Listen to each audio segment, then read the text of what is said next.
Di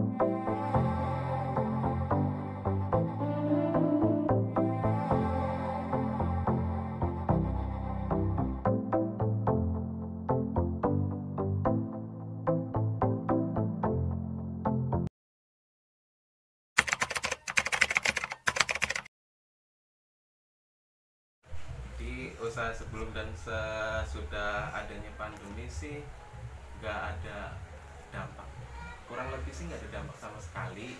Paling awal-awal pandemi itu lebaran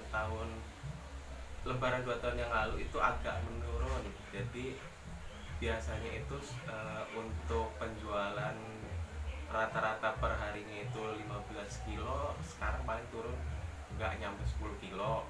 Jadi ya untuk sekarang paling cuman sebulan kemarin aja, 2 tahun yang lalu itu 1 bulan.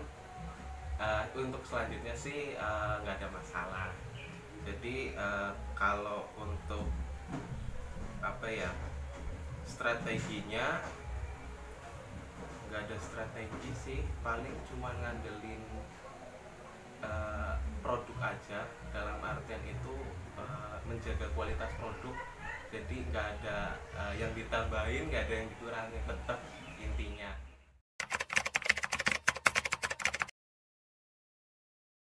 Pada dunia ekonomi ini sangat-sangat berpengaruh kepada masyarakat kita semuanya. Jadi terutama masyarakat ekonomi yang kurang beruntung, dalam artian dalam ekonomi yang menengah ke bawah, sangat-sangat berdampak. Berdampak itu adalah antara lain ketika hilangnya masa ataupun mata pencaharian seorang bapak ataupun seorang ayah ataupun seorang ibu sekalipun yang bekerja, kemudian mereka tidak jadi bekerja karena dampak dari COVID-19 ini. Nah, dampaknya itu pun sangat kompleks. Tidak hanya itu, semua efek lini kehidupan itu terkena dampaknya semuanya. Tidak hanya sangat-sangat luas. Jadi dalam mencari kehidupan yang lewat berdagang ataupun berjualan, mereka sangat-sangat sekali merasakan bahwa pembelinya itu berkurang, secara sederhana saja seperti itu. Yang biasanya bisa pembeli ataupun sampai sekian ratus orang, ketika dampak ekonomi ataupun ketika dampak COVID-19 ini terjadi, menurun dari 100 ke 70 ke 50, bahkan sampai ada yang sampai 25%.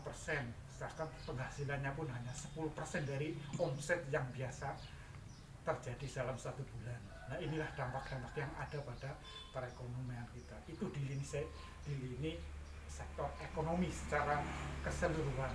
Di lini sektor yang lain pun demikian. Misalnya ketika dampak kepada para petani. Para petani pun demikian. Ketika COVID-19 ini menyerang, mereka juga kesulitan dalam mengolah pertaniannya.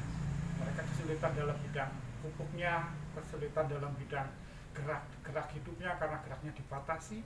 Kita harus selalu berada di rumah, harus selalu menjaga protokol kesehatan. Nah, kemudian dalam bidang ekonomi seperti yang saya sampaikan tadi, efek dari pembelian yang kurang maksimal, kita akan mungkin salah satu langkahnya ya, ini menurut saya pribadi, bahwa ketika menjual barang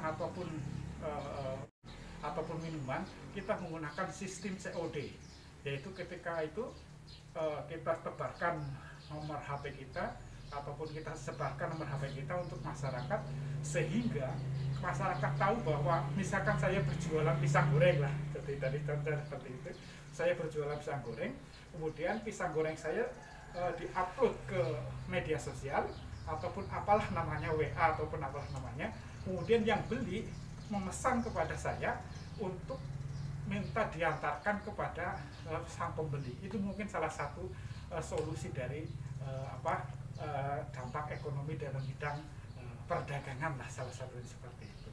Kemudian dalam bidang ekonomi yang lainnya seperti para petani pun, alangkah baiknya memang kita patuhi protokol kesehatan yang dianjurkan oleh pemerintah.